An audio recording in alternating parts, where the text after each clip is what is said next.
Okay, let's look at the Designer Pro software, and our goal right now is to be able to connect to the controller and then set up that state logic template that we were talking about in class. We want to get it set up to where we have a good structure to work from, so our programs will be predictable and not operate erratically. Okay. So what I've done here is I've clicked on Ethernet.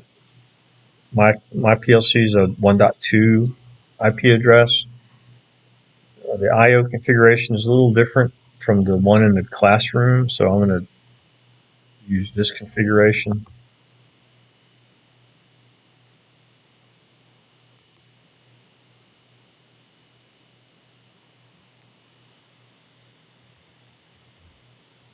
I'm going to call this rack state. Okay, I'm going to start designing. You want to create a new project? Yes. Okay, what I'd like to do is transfer this blank program to the controller to make sure that my communications are good. It looks good to me. Downloading. Restart, yes. Okay, so in class we had talked about adding a rung at the top that did the first pass instruction. So let's do an open coil at the bottom called first pass. And what I'll do is double click on that and call it, I'm going to do all caps on this, first pass. Okay, so there it is. Then I'll do a closed contact, double click first pass, and I will do a move data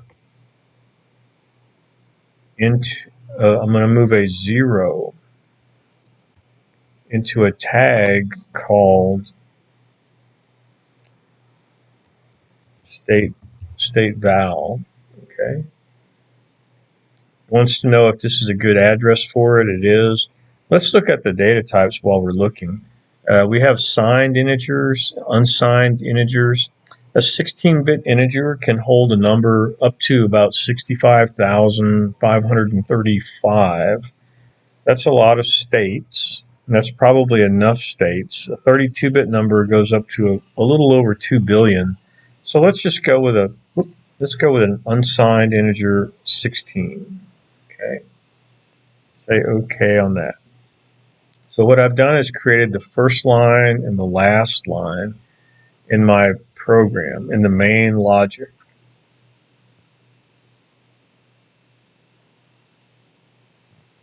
The next thing I would do is start to create that structure where we have, if it's equal to state 0, do something. If it's equal to state 100, let's say, do something else. So in order to do that, I would, let's insert a new rung above this time. Okay, let me think for 1 second. How do I want to do this? Let's not change anything. Let's just do what we talked about in class. So we're going to say if state equals 2, that's an EQ. So if the rack,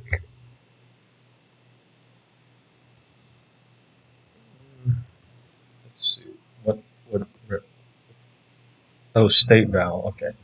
If state val equals to 0, okay, that's my startup condition, and I have some trigger, some exit. I'm going to call it trigger 1. I'm trying to keep it generic.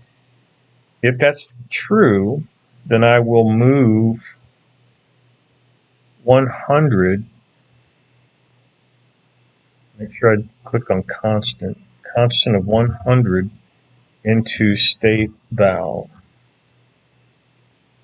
Okay, so this is very generic.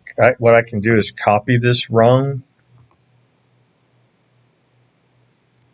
Somewhere wrong there. I'm going to copy this rung. Oop, I hit the wrong button. And I will right click, insert. So I can copy the whole thing.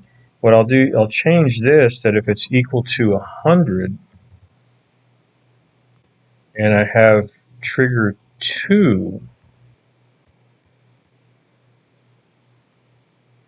and I will move a 200 into the state value. I want to check something. That went a little too smooth. Let's check the tag database and make sure that I have two triggers, and I do. Okay, I'm just making sure because it didn't say anything and makes me wonder. So let's download this to the controller. We'll do a write. We'll start.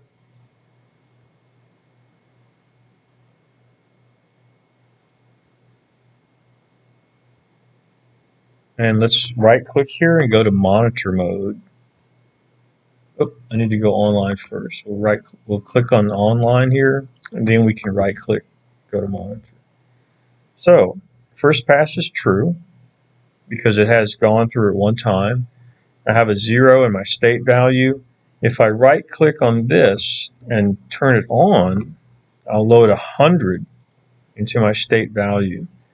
If I turn this off now, it won't make any difference because it's already done its job.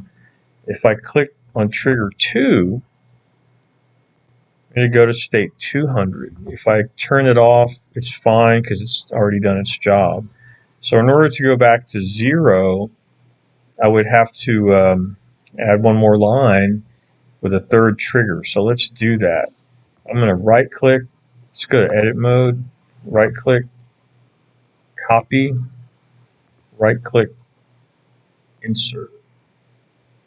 And here it scrolls fast. And here I'm going to go that if I'm in state, let me look for a second before I do anything. 0, 100. If I'm in state 200 and I click on trigger 3, I want to go back to 0. Okay. What I also want to make sure, I want to be doubly sure that trigger 1 is not on already, because if it's on, it's going to run right through state 0 into 100. So let's do a closed trigger 1. Okay. That way, if trigger 1, and in fact, we can do a closed trigger 3 here.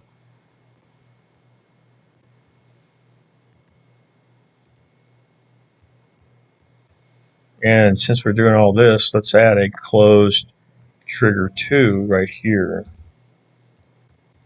What I'm trying to do is make sure I can't blow through all these states in one shot. If I want to do that, then I'll take this back out again. But what this will do for me is I go from 0 to 100 here. I go from 100 to 200 here. I go from 200 back to 0 here. So let's go back to monitor mode. Okay, I hit the wrong button there. Let's try one more time.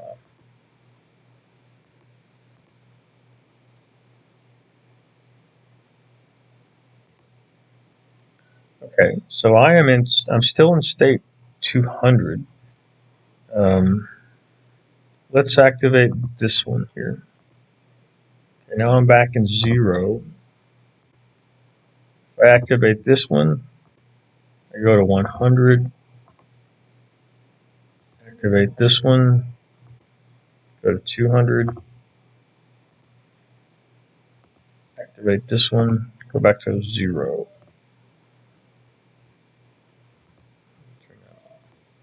Okay. So if I was to turn, I don't know, let's turn 2 on. You see I can't leave state 0 because I would blow through 100 and go straight to 200. So that's sort of a safety feature that if I have a trigger already on, it won't let me go any further. In fact, I could even go so far as to have it exit state 0 and go to some alarm state if the trigger is on already. I don't want to do that though, but I could go further if I wanted to. So there's my basic structure. All that's left is to add controls to make the triggers operate. Okay, so it's a start, right?